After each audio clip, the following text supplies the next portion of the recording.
to you. Ito muna ang ating report from the Senate. Mga kapatid, silipin po natin ang nangyayari sa Senado ngayon. Kasama po natin ang ating News 5 correspondent Marimon Reyes. Marimon, good morning. Good morning, Manong Red, DJ Chasa. Ngayon, hinihintay natin alas 10 ng umaga yung pagsisimula at pagbubukas ng regular na sesyon ng Kongreso pareho sa Kamara at dito sa Senado. Nakita natin nagdadatingan na yung ibang mga guest, mga diplomat, and even itong si Apostolic Nuncio to the Philippines, Charles Brown, present.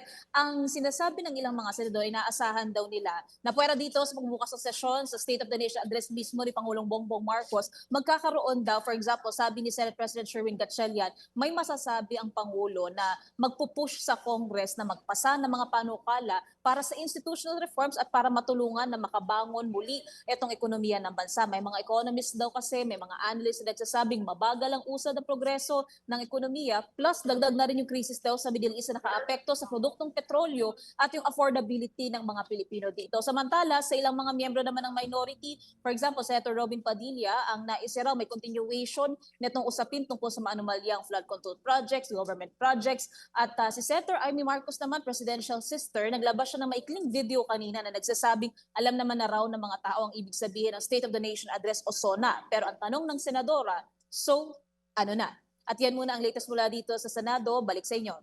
Alright, at Marimon, wala naman tayong inaasahan ng mga fireworks today dyan, ano?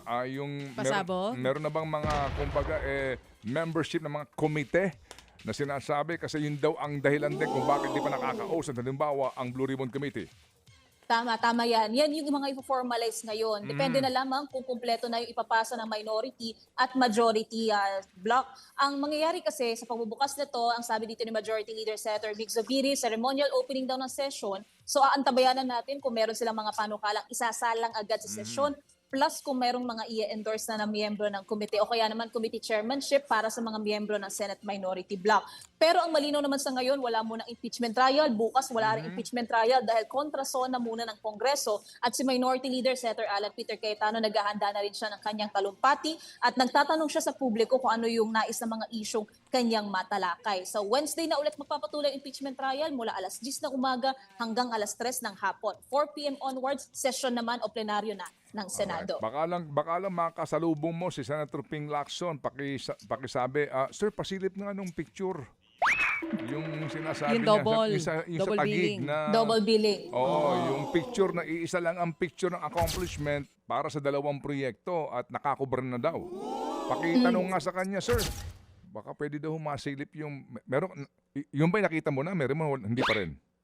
Hindi pa rin. Naglabas lang ng pahayag itong si Senator Ping Lacson. At ang nasabi naman ni Blue Ribbon Chairman Senator Erwin Tulfo, kapag ka na-endorse na raw ni Senator Ping din lahat netong documentary evidence, magiging bahagi rin daw yan ng pagpapatuloy ng legislative inquiry ng Blue Ribbon tungkol sa maanumalyang flood control projects. Ang plano rin, iimbitahan itong mga former uniformed men na alleged na flood control kickback bag men. At ang kondisyon lang dito, kailangan daw magpadala sila ng kanya-kanyang affidavit para maayos ang magiging daloy ng pagdinig. So yan yung isa sa mga antabayanan natin sa mga susunod na linggo at sa susunod na buwan naman, budget season na. Kaya maraming mangyayari sa Kongreso sa mga susunod na linggo. Okay, thank you very much, Marimon. And you look so good sa iyong kulay pink.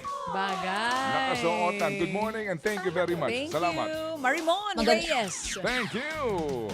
Mga kapatid, patuloy po kayong tumutok sa 105.9 True FM para sa totoong balita, impormasyon, music, and entertainment. Mag-subscribe sa aming YouTube channel at podcast at sundan nyo kami sa Facebook, Instagram, X at TikTok sa True Network PH.